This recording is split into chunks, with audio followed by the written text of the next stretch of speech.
দেখছিলাম মাকসুরানুর স্বৈরাচারের দূষণ, এখন দেখতেছি স্বৈরাচার মাকসুরানুরের দূষণ।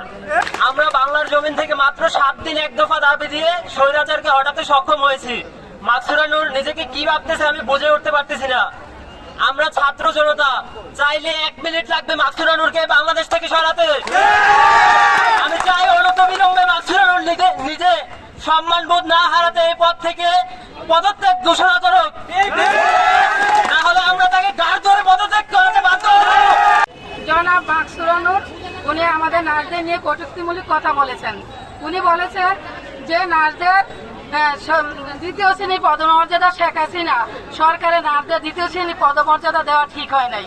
আমি বলতে চাই নার্সদের শুধু দ্বিতীয় শ্রেণীর পদমর্যাদা নয়, নার্সে এখন প্রথম শ্রেণীতে অনেকেই উত্তীর্ণ হয়ে গেছেন এবং আমাদের প্রথম শ্রেণীতে, তাই আমরা এই মাকসুরানুরের অবিলম্বে তার পদত্যাগ চাই এবং অবিলম্বে পদত্যাগ চাই। আমরা চাই না যে সাধারণ যারা জেনারেল বিসিএস দিয়ে অতিরিক্ত সচিব হয়ে আসুক আর যা হয়ে আসুক, আমরা চাই যে আমাদেরকে বিসিএস ক্যাডার মুক্ত করা হোক এবং আমাদের যারা উচ্চশিক্ষিত আছে স্পেশাল একটা বিসিএস এর ব্যবস্থা করা হোক।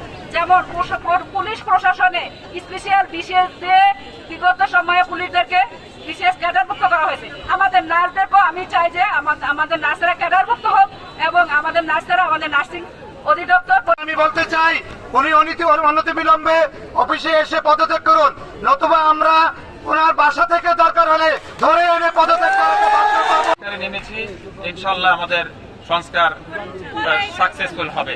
আমাদের নার্স সমাজ জেগেছে, সারা বাংলাদেশ জেগেছে। আজকের প্রোগ্রাম সারা দেশেই বিক্ষোভ হবে এবং আজকে যিনি বিএনএমসি আপনারা জানা থাকা ভালো যে নার্সিং কাউন্সিল আমাদের যে রেজিস্ট্রেশন দেন, এটা আরেকটা অফিস এবং আরেকটা দপ্তর। সেই দপ্তরের প্রধান আমাদের আন্দোলন শুরু হওয়ার 2 দিন পরেই আরেকজন সচিব দিয়ে ওইখানে প্রধান বানিয়ে দিয়েছে, যেটা নাকি আমরা এটার দাবি 2 দিন ধরে করে আসতেছি। তার মানে এটা নার্স সমাজকে উস্কি দিয়ে কোনো লাভ হবে না।